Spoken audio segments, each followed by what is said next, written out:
Hi, good evening. I'm Otelli Edwards, and here are your top stories on News 5. Singapore and Malaysia agree to suspend overlapping port limits, one of 5 recommendations to de-escalate tensions.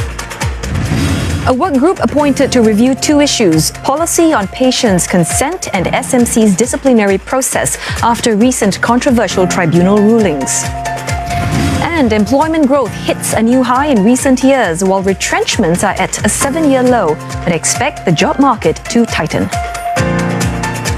And also on News 5 tonight, Talking Point. And Steve Chia is right here with us to tell us what's the topic for today. Well, I'll tell you, in fact, we have a special 2-part series on Talking Point this week, looking at phone scams. We investigate who is making all those calls and where your money is being channeled. Stay tuned.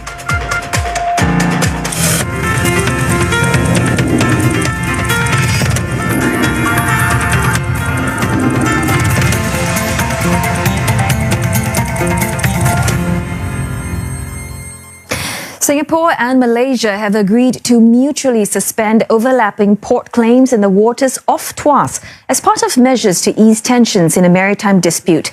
Now, this means both sides will revert to their original port limits. That's after the country's foreign ministers met in Malaysia. Now, both sides will also work towards delimiting their maritime boundaries in the area. Foreign Affairs Minister Vivian Balakrishnan says the suspension is a crucial first step towards resolving matters. Singapore and Malaysia will revert to their original port limits after both governments agreed to suspend the previous extensions of their port limits. This is part of 5 recommendations that were agreed by Singapore Foreign Affairs Minister Vivian Balakrishnan and his Malaysian counterpart Saifuddin Abdullah when they met in Putrajaya on Thursday. Under the plan, both sides agreed not to authorize and to suspend all commercial activities in the area and not to anchor any government vessels there. A joint committee comprising top diplomats will be formed to oversee the implementation. Addressing the media after the meeting, both ministers seemed to be in good spirits and said the agreements made reflect both countries' commitment to preserve the strong bilateral ties. These measures, all of these measures are going to be carried out without prejudice to our respective maritime boundary claims in the area. After these measures are implemented, we will commence negotiations for the maritime boundary delimitation in the relevant area within a month.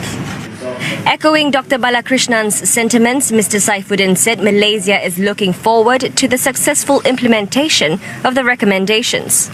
We welcome the establishment of the committee. This committee to bring us forward and look forward to commencing discussions on maritime boundaries negotiation.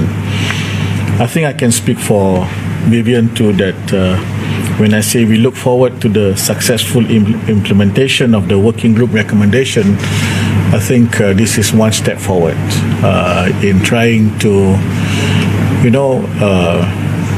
better understanding and avoid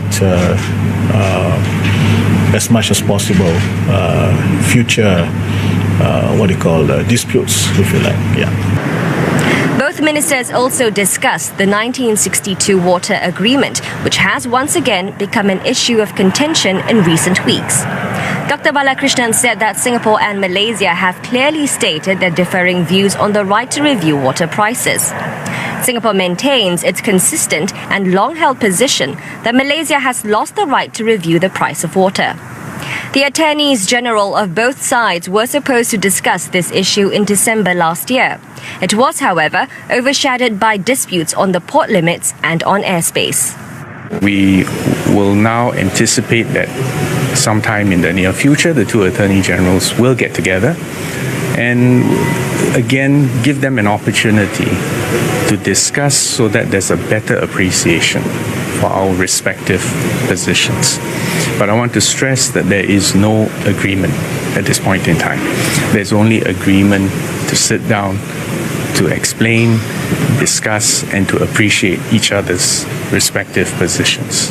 Dr. Balakrishnan also acknowledged that there are several ongoing bilateral issues between Singapore and Malaysia.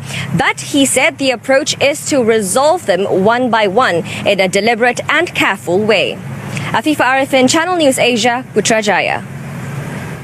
In other news, the Health Ministry has named the 12-member work group to look into how much information doctors are required to tell patients before treatment, as well as the Singapore Medical Council's disciplinary process.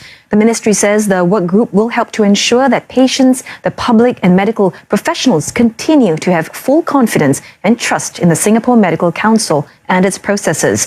This comes after the council reviewed and appealed against 2 sentences meted out to doctors by the disciplinary tribunal.